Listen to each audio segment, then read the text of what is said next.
दोस्तों, बहुत समय पहले की बात है। एक छोटे से गांव में राधा नाम की एक लड़की रहती थी। राधा की सादगी और खूबसूरती पूरे गांव में प्रसिद्ध थी। वह हमेशा अपनी माँ के साथ खेतों में काम करती थी और परिवार की देखभाल करती।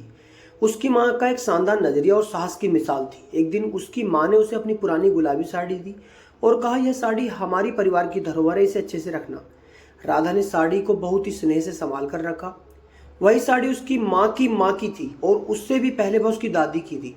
लेकिन राधा को इस बात का बिल्कुल भी अंदाजा नहीं था कि यह साड़ी केवल एक साधारण साड़ी नहीं थी, बल्कि जादुई थी। एक रात जब राधा सो रही थी, तो उसे एक अजीब सपना आया।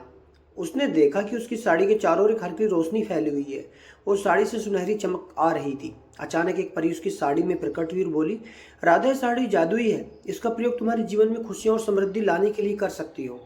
सुबह उठते ही राधा ने अपनी माँ को इस सपने के बारे में बताया, लेकिन उसकी माँ ने सिर्फ एक सपना मानते हुए कहा, राधा, यह सिर्फ तुम्हारी कल्पना हो सकती है, परंतु अगर तुम्हें विश्वास हो तो इस साड़ी को पहनने में कोई हर्ज नहीं है। राधा ने उस साड़ी को पहन लिया और उसके बाद जो हुआ वह वाकई में आश्चर्यचकित करने वाला था। जब वह खेत में काम करने गई तो वह हर पौधे को छूने से तुरंत फल और फूल से भर जा रहा था। उसका पूरा खेत हरा भरा और सुंदर हो गया। गांव के लोगों ये चमत्कार देखकर अचंभित हो गए और राधा की खूब तारीफ करने लगे। कुछ समय बाद गांव में सूखा पड़ा, सारी फसलें बर्बाद हो गई और लोग बहुत परेशान हो गए। गांव के बुजुर्ग राधा के पास आए और उनसे कहा, राधा, तुम्हारी साड़ी में जादुई ताकत है, क्या तुम हमें बचा सकोगी? राधा ने सोचा और कहा, मैं कोशिश जरूर करूंगी। राधा ने अपनी साड़ी पहनकर खेतों में जाए सारी जमीन पर हाथ फेरा। अचानक आकाश में बादल छा गए और बारिश शुरू हो गई। पूरे गांव में खुशी की लहर दौड़ गई। सभी ने राधा को धन्यवाद दिया और उसकी साड़ी की खूब तारीफ की। गांव के राजा को भी इस चमत्कार के बारे में पता लगा। राजा ने राधा को अपने दरबार में बुलाया और सम्मानित किया। राजा ने राधा से कहा, तुम्हारी हर साड़ी से हमारी प्रजा के जीवन को खुशहाल बना दिया है, तुम सच में एक महान आत्मा हो। राधा ने उस साड़ी का केवल लोगों की भलाई के लिए इस्तेमाल किया था।